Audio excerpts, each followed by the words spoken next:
Kátia Manira é escritora, poeta e jornalista. Nasceu em São Paulo e morou no Paraná. Depois de uma temporada em Paris, mudou-se com a família para os Estados Unidos, Nova York, e atualmente está de volta a Paris. É autora de 2 livros infantis, O Estojo Maluco, 2020, e O Menino e o Muro, 2023. Kátia, por que escrever para o público infantil? Eu me apaixonei por esse universo, acho que depois do nascimento dos meus sobrinhos. Eu tenho 3 sobrinhos, hoje o mais velho já está com 20 anos. E eu adorava conversar com eles. E era sempre uma surpresa a profundidade dessas conversas, né? Que muitas vezes a gente não presta atenção, acha que a criança está sempre ali no mundo da fantasia. E eu tirava tantos ensinamentos dessas conversas que eu pensei que a literatura infantil seria uma nova maneira de conversar, uma outra maneira de conversar com este público. E foi daí que eu me lancei. Mas um pouquinho antes disso, eu escrevia desde muito jovem. Eu comecei a escrever com 11 anos de idade, escrevi uns poeminhas. Então já tinha também essa criança dentro de mim que gostava da literatura.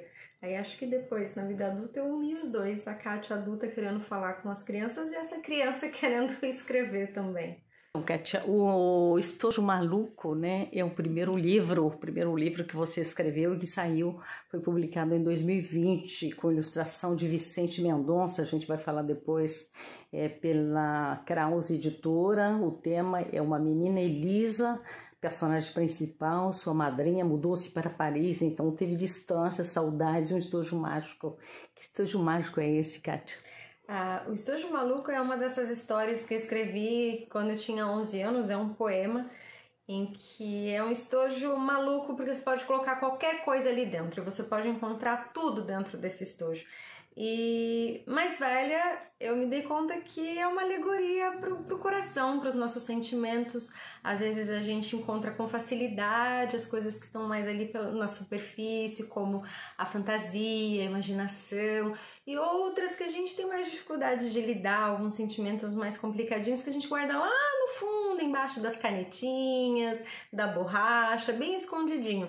E o caso a história do Estojo Maluco que contém esse poema que eu escrevi aos 11 anos de idade, no meio da história, mas é a história da menina Elisa que se confronta pela primeira vez com a saudade. E vê que às vezes não é tão agradável assim sentir a saudade. Então ela tenta esconder isso no estojo que a madrinha dela, de longe, manda para ela de presente no aniversário dela. Maravilha. Você pode ler alguma coisa, Kátia? Claro, eu posso ler um poema. Texto? Ah, sim. Vamos lá. Elisa ia de um lado para o outro com o estojo na mão e cantava. Tem um estojo, estojo maluco, estojo de poço, estojo sem fundo. Cabe nele uma porção? Samba lelê e samba canção? Lápis, borracha, caneta, cabe até uma luneta. Neste estojo tem de tudo, capa, espada e escudo. É por isso que todos falam, que estojo mais maluco.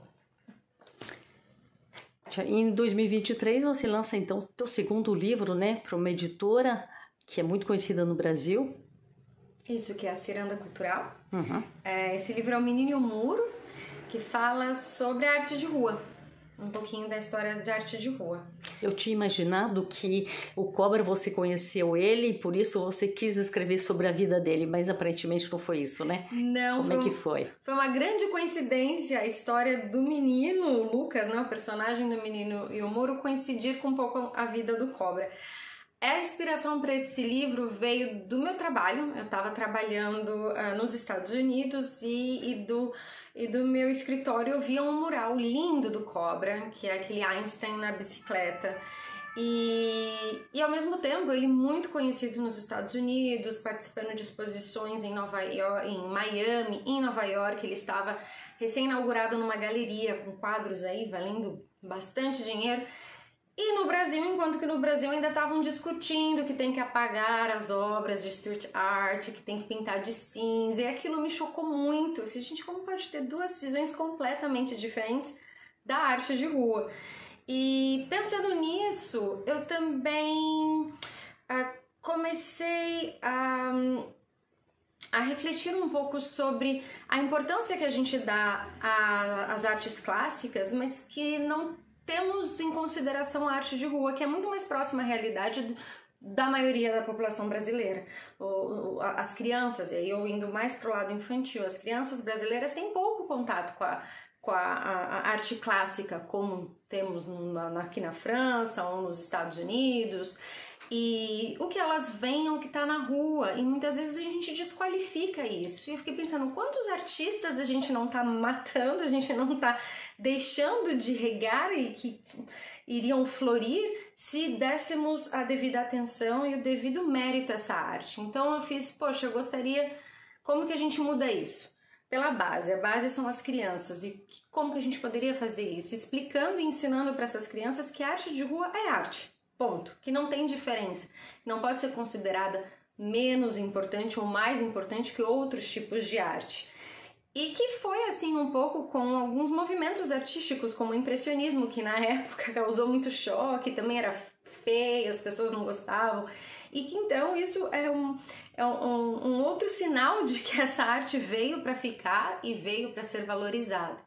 E assim eu fiz, não preciso escrever para as crianças, preciso mostrar para essas crianças do Brasil que essa realidade que elas veem é tão importante quanto outras as quais já são muito faladas. E a inspiração veio com a história do Lucas, né? Que é um menino que queria desenhar tão grande quanto os sonhos dele, que o papel era pequeno. Ele não achava um papel grande o suficiente para pintar esses sonhos, até o dia que ele encontra um muro. Então, o Lucas, antes de encontrar esse muro, ele desenhava no papel e ele ia, além do papel, ele acabava rabiscando a carteira da escola, o muro de casa, até que ele encontra esse papel muito grande. E quando eu levei isso para Ciranda, para minha grande amiga Genice Florido, e expliquei a história, eu fiz, olha, como essa inspiração veio de um mural do Cobra, eu gostaria muito que ele ilustrasse. Porque a inspiração veio olhando este mural, e dois, porque eu nunca vi, é difícil a gente ver em livros de criança essas ilustrações tão realistas como é o estilo do Cobra, né? Que pinta realmente o rosto das pessoas com uma realidade muito grande. Geralmente os desenhos de livros infantis são mais caricaturais. Então, e lá ele trabalha com foto e ele desenha depois ou não? É desenho mesmo? O Cobra? Nessa ilustração aí. Eu sei que são pessoas que ele conhece. Eu sei que são filhos de colegas que trabalham com ele, mas aí eu não sei se ele pede fotos e modelos para fazer o desenho. E aí a gente tentou, vamos tentar a sorte, vamos ligar para o Cobra. Tínhamos outras opções, caso o Cobra não pudesse, é uma questão de agenda, de calendário com a editora. A ideia era trazer um artista de rua para ilustrar um livro.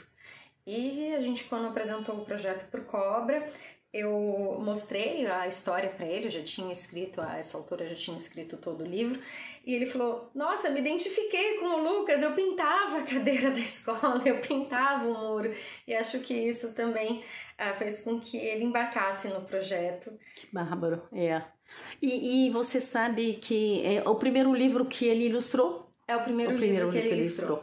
Sim. E o que a gente pode falar mais dele? Você falou desse momento atual, né? Onde ele é bem conhecido e vai para os quadros, né? Ele vai passear da pintura de rua para a pintura tradicional, se a gente pode dizer assim, em quadros. Como é que foi o começo dele? Como é que ele se descobriu trabalhando com essa arte? Olha, o que eu sei, eu vi pelo documentário que tem sobre ele, que inclusive ele me convidou para ver quando a gente estava em Nova York, e foi lá também que eu pensei, nossa gente, as pessoas vão achar que é a vida dele. Eu não sabia nada disso quando eu escrevi o livro. O livro já estava, o projeto, né, o Menino e o Muro já estava encaminhado, ele já estava começando as ilustrações quando eu pude conhecer um pouquinho mais da história dele. O que eu sei é que ele sempre gostou de desenhar, No mundo do grafite, ele era um pouco criticado por conta desse lado mais realista. No mundo realista, ele era criticado porque ele não tinha as técnicas das quais ele eram preciso. Eram conhecidas e então valorizadas. Entre os dois, e acho que o ponto de virada da vida dele foi quando ele estava pintando um muro em São Paulo. E um cara passou e falou, nossa, estou precisando de um artista para fazer um trabalho. Esse trabalho era no Play Center, na época o parque de diversões que tinha ali em São Paulo. E ele falou que foi a primeira vez que ele ganhou dinheiro como artista e que ele falou, não, agora é isso que eu quero fazer e é disso que eu quero viver. E dali pra frente foi o que foi até ele ser o que é hoje, né? O primeiro artista brasileiro a pintar um muro na ONU, por exemplo, para a última Assembleia Geral da ONU de 2023, ele fez um mural numa das paredes da ONU para falar sobre sustentabilidade. Então, é uma honra para o Brasil. E espero que isso ajude esses pequenos grandes gestos do mundo ou do livro, da valorização dos nossos artistas, dos murais de rua, ajudem a discussão no Brasil de que não é vandalismo, é uma arte que a cidade é muito mais bonita, colorida. Muito bem. E você tem uma edição em inglês, né? Sim, e aí a gente fez também The Boy in the Wall.